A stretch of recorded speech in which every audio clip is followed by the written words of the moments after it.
बच्चों, आज हम क्लास 10th की वर्कशीट नंबर 12 करेंगे। इस वर्कशीट को करने से पहले मैं आपको बताना चाहूँगी कि दोनों मीडियम में हम वर्कशीट करेंगे। पहले हिंदी मीडियम स्टूडेंट्स के लिए, उसके बाद इंग्लिश मीडियम स्टूडेंट्स के लिए।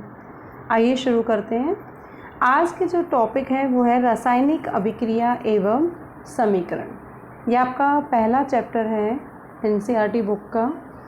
जब भी कभी हम रासायनिक या भौतिक परिवर्तन की बात करते हैं तो रासायनिक परिवर्तन में हमेशा एक नया पदार्थ बनता है, लेकिन भौतिक परिवर्तन में नहीं बनता। सिर्फ उसकी अवस्था या उसका रूप इस तरह से चेंज हो सकता है उसमें। तो रासायनिक अभिक्रिया होता क्या है? जब भी ऐसे परिवर्तन जिनमें नए गुणों वाले पदार्थों का निर्माण होता है उन्हें रासायनिक अभिक्रिया कहते हैं। और इसमें दो चीज़ें हैं मोस्ट इम्पॉर्टेंट, एक है अभिकारक, दूसरा है उत्पाद। अभिकारक वो पदार्थ होते हैं जो रासायनिक अभिक्रिया में हिस्सा लेते हैं। जैसे मैग्नीशियम और ऑक्सीजन दोनों ने हिस्सा लिया, अगर दोनों मिलकर मैग्नीशियम प्लस ऑक्सीजन दोनों मिलकर क्या बना दिया? Magnesium oxide. तो जो ये मैग्नीशियम ऑक्साइड है ये नया उत्पाद है। जो हिस्सा ले रहे हैं वो दो पदार्थ हैं, मैग्नीशियम और ऑक्सीजन, जिसको अभिकारक कहते हैं। और इन दोनों से मिलकर जब एक नया पदार्थ बनता है रासायनिक अभिक्रिया में जिसका निर्माण होता है उसे उत्पाद या प्रोडक्ट कहते हैं। तो ये है रासायनिक अभिक्रिया, उसके उत्पाद और उसके अभिकारक। और इसको हम इस तरीके से रासायनिक समीकरण भी लिख सकते हैं। जब सिंबॉलिक फॉर्म में लिखते हैं तो वो रासायनिक समीकरण बन जाता है। और उसको संतुलित और असंतुलित दो तरह के रासायनिक समीकरण हैं। अब रासायनिक अभिक्रिया दैनिक जीवन में कहाँ कहाँ का आप देखते हो? लकड़ी का जलना सबको पता है, जिसको हम दहन कहते हैं। जब लकड़ी जलती है तो उसमें हीट, ऊष्मा या फिर प्रकाश या राख, धुआं, ये सब उत्पन्न होता है। जो उत्पन्न हो रहा है वो उत्पाद है। जो इसके अंदर अभिकारक कौन है? जैसे लकड़ी है, ईंधन है, ऑक्सीजन भी मिल रही है उसको, तो वो दोनों अभिकारक होंगे। इसी तरीके से जंग लगना, लोहे पर जंग लगता है तो उससे रस्ट बनता है, जंग उत्पन्न होता है, जो कि एक नया पदार्थ है। पाचन के अंदर ये भी एक रासायनिक अभिक्रिया है। प्रकाश संश्लेषण, जो कि कार्बन डाइऑक्साइड और पौधों में जड़ों से पानी मिलकर ग्लूकोज और ऑक्सीजन रिलीज करते हैं, वो प्रकाश संश्लेषण है। बैटरी के अंदर भी रासायनिक अभिक्रिया है। किण्वन, जो कि शुगर को अल्कोहल में बदलने का प्रोसेस होता है, उसको किण्वन कहते हैं। धुलाई करते हैं जब हम चीज़ों को, वो भी एक रासायनिक अभिक्रिया है। बेकिंग, किसी चीज़ को बेक करते हैं, जैसे रोटी को भी लोई बनाते हैं, आटा गूंथते हैं, फिर लोई बनती है, लोई से रोटी बनती है, तो वो भी जब बेक करते हैं किसी भी चीज़ को, वो भी एक रासायनिक अभिक्रिया है। और रासायनिक अभिक्रिया की पहचान कैसे हो कि वास्तव में हमारे आसपास रासायनिक अभिक्रिया हो रही है? तो उस सबसे पहले उसकी अवस्था में परिवर्तन हो सकता है। जैसे कोई चीज़ ठोस है तो द्रव में बदल गई, द्रव है गैस में बदल गई।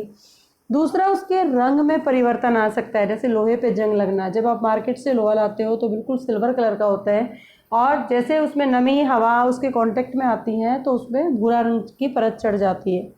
तीसरा है तापमान में परिवर्तन। जब हम लेबोरेटरी में काम करते हैं, टेस्ट ट्यूब में कोई भी अभिक्रिया होती है, जैसे जिंक और HCl को मिलाएंगे तो जो टेस्ट ट्यूब है उसके अंदर जो सोल्यूशन है वो गर्म हो जाता है, तो टेस्ट ट्यूब का तापमान में परिवर्तन आता है। चौथा है गैस का निकलना। अगर गैस उत्पन्न हो रही है, oxygen, carbon dioxide, nitrogen dioxide, sulphur dioxide, कोई भी गैस अगर उत्पन्न होती है रासायनिक अभिक्रिया में, तो वो भी रासायनिक अभिक्रिया की प्रेक्षण है, गुण है। अब आता है रासायनिक समीकरण किसे कहते हैं? जब भी कोई रासायनिक अभिक्रिया को जब हम उसको सिंबॉलिक फॉर्म में या शब्दों के फॉर्म में जब उसको निरूपित करते हैं तो रासायनिक समीकरण होता है। और रासायनिक समीकरण में हम तत्वों के प्रतीक या अभिकारक या उत्पादों के रासायनिक सूत्र और उनकी भौतिक अवस्था के साथ लिखे जाते हैं। रासायनिक अभिक्रिया में आवश्यक परिस्थितियाँ जैसे ताप, दाब या कोई उत्प्रेरक चाहिए आदि को तीर के निशान के ऊपर या नीचे दर्शाया जाता है। जैसे उदाहरण के तौर पर मैग्नीशियम वायु में जलकर मैग्नीशियम ऑक्साइड बनाता है, ये एक स्टेटमेंट है। इस स्टेटमेंट को अगर मैं उसको सिंबॉलिक फॉर्म में लिखती हूँ, उसको प्रतीक चिन्ह इस्तेमाल करते हैं, तो मैग्नीशियम का चिन्ह है Mg, वायु का चिन्ह है ऑक्सीजन O2, और जो प्रोडक्ट बना वो बना, उत्पाद बना मैग्नीशियम ऑक्साइड। और अगर हमें लिखना पड़े इनके स्टेट भी, मैग्नीशियम है तो यहाँ हम ब्रैकेट में लिख सकते हैं सॉलिड है, ये गैस है ऑक्सीजन, और मैग्नीशियम ऑक्साइड पाउडर फॉर्म में आता है तो वो भी सॉलिड है। इस तरीके से जब हम इनकी अवस्था भी लिखते हैं, भौतिक अवस्था भी लिखते हैं साथ में, तो रासायनिक समीकरण बन जाते हैं। आप कुछ प्रश्न दे रखे हैं जो आपने वर्कशीट पढ़ी है, उसके आधार पर ये प्रश्न की प्रैक्टिस आपको करनी है। पहला प्रश्न है, हम कैसे कह सकते हैं कि किसी परिवर्तन में रासायनिक अभिक्रिया हुई या नहीं हुई। अभी मैंने ऊपर आपको 4 बातें बताई थी कि किसी भी रासायनिक अभिक्रिया की पहचान हम कैसे करेंगे, तो उन चारों में से अगर एक भी परिवर्तन दिखाई देता है तो वहाँ पर रासायनिक अभिक्रिया हो सकती है। दूसरा है, निम्नलिखित क्रियाओं में से रासायनिक परिवर्तनों को छांट कर लिखिए। जैसे प्रकाश संश्लेषण क्रिया बिल्कुल है, पानी का उबलना भौतिक परिवर्तन है, कागज़ को फाड़ना, कागज़ ही रहेगा, फाड़ देंगे सिर्फ उसका साइज शेप चेंज हो जाती है। दूध से दही बनना, दही को हम दोबारा दूध में कन्वर्ट नहीं कर सकते, तो ये भी एक रासायनिक परिवर्तन है। तो 2 रासायनिक परिवर्तन है इसमें। दी गई रासायनिक अभिक्रिया में अभिकारक और उत्पाद लिखिए। ये बहुत ही इंटरेस्टिंग क्वेश्चन। हमेशा ध्यान रखना, जब भी कोई रासायनिक अभिक्रिया होती है उसके लेफ्ट हैंड साइड में हमेशा जो अभिक्रिया में साथ देते हैं अभिकारक कहते हैं, और उससे अभिक्रिया होने के बाद जो चीज़ बनती है उसे उत्पाद कहते हैं, वो हमेशा राइट हैंड साइड में होते हैं। तो लेफ्ट हैंड साइड में अभिकारक हैं, ये अभिकारक है और ये उत्पाद हैं। इसी तरीके से मीथेन और ऑक्सीजन अभिकारक है, कार्बन डाइऑक्साइड और जल उत्पाद हैं। क्वेश्चन नंबर 4, उदाहरण दीजिए। पहला, रासायनिक अभिक्रिया जिसमें गैस उत्सर्जित होती है। तो कोई भी जिंक धातु के साथ कोई भी मेटल, कोई भी एसिड जब हम रिएक्ट करते हैं, H2SO4 है, तो इसमें जो अभिक्रिया होती है वो बन जाती है zinc sulphate plus hydrogen gas. तो हाइड्रोजन गैस है वो कलरलेस है, लेकिन एक जलती हुई मोमबत्ती अगर इस टेस्ट ट्यूब के पास लेके जाएंगे तो पॉप साउंड से आवाज़ आएगी, तो इसका मतलब उसमें ऑक्सीजन गैस है। इसी तरीके से रासायनिक जिसमें किसी पदार्थ के रंग में परिवर्तन होते हैं, तो आयरन का रस्टिंग आप दिखा सकते हो, फेरिक ऑक्साइड बन जाएगा उसके अंदर। इसी तरीके से रासायनिक जिसमें तापमान में परिवर्तन आता है, ये ऊपर वाली जो मैंने अभिक्रिया लिखी है उसमें तापमान में परिवर्तन आते हैं, वो आप एज इट इज़ लिख सकते हैं। अंजलि की मम्मी गर्मी में गूंदा आटा फ्रिज के बाहर रखकर भूल गई। गर्मी, ध्यान रखना इसमें, गर्मी में तापमान ज़्यादा होता है। सुबह देखने पर आटे में कुछ परिवर्तन दिखा। आप देखते हो आटा बिल्कुल ढीला ढीला हो जाता है, तो ये भौतिक परिवर्तन है, रासायनिक। उसमें स्मेल भी आनी शुरू हो जाती है, गंध में परिवर्तन हो जाता है, तो ये रासायनिक परिवर्तन है, उसमें स्मेल आ रही है। तो ये इस तरीके से आप सारे क्वेश्चंस अपनी नोटबुक में कर सकते हैं। Now time for the English medium students, and today's worksheet is worksheet number 12 and the topic is chemical reactions and equations. First of all, what is chemical reaction? When the process in which new substance with a new set of properties are formed from one or more substances is called chemical reaction. Just like this, magnesium ribbon is burned in the presence of oxygen, it forms magnesium oxide. So it is a chemical reaction. And in the left hand side, 2 substances are there which take part in the chemical reaction. They are called reactants. Reactants are always written in left hand side and products are always written on the right hand side. So this is also the identification, and the substances which are formed in the chemical reaction are called products. So in this reaction, magnesium oxide is the product. Now there are few chemical reactions in our everyday life that you see. First of all, combustion. Combustion means burning of any fuel. Rusting. Rusting occurs always when the iron is placed in the presence of humid air or in the presence of water, then the brown color layer deposited on the iron. Digestion takes place in our body in the presence of HCl. Photosynthesis taking place in the plants. Battery also have chemical reaction. Fermentation, conversion of sugar into alcohol is called fermentation. Washing the hands, that is also a chemical reaction. And the baking food, that is also a chemical reaction. Now how can we say chemical reaction is occurring or not? Then there are few indicators which help us to identify the chemical reaction is happening or not. First of all, change in color. If you found that the reactants which changes into products have some change in color, it means chemical reaction is there.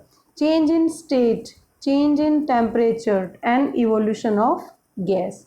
So these are the few characteristics of the chemical reaction which help us to identify it is happening or not. Now how can we write the chemical equation? Chemical reaction can be represented by chemical equation, and it involves use of symbols of elements. For example, if I say magnesium, then symbol of magnesium is Mg. If I say Vayu or air or oxygen, that is O2. And the both combined together, these two reactants combined together, they form one product that is called magnesium oxides. And if I write their physical states also, for example, magnesium is solid state, then we write as, oxygen is a gas, so we can write G. Magnesium oxide is a white powder after burning, then this is also a solid state. So you can write these. As well as there are few necessary conditions such as temperature. If I write here 370-degree temperature is required for the reaction, then I always write, for example, Mg plus O2. Then I think 373 Kelvin temperature is required, then it is represented on the arrow. Or you can write the pressure here also, as well as some catalyst, for example, in the presence of nickel, palladium or any other catalyst is required. What is the purpose of catalyst? To fast or to forward or to make the process very fast during the chemical reaction, then can be written on the arrow. So on the basis of the worksheet, you have to do few questions in your notebook. First one is, how can we say in a chemical change, a chemical reaction has taken place? Then these are the identification or indicators through which you can identify. Identify and write the chemical reactions from the given examples. So photosynthesis is a chemical reaction and formation of curd also. Identify the reactants and products from the following. I told you that left hand side always reactants and right hand side always products. So these are reactants, these are products, these are reactants, these are products. You can write them.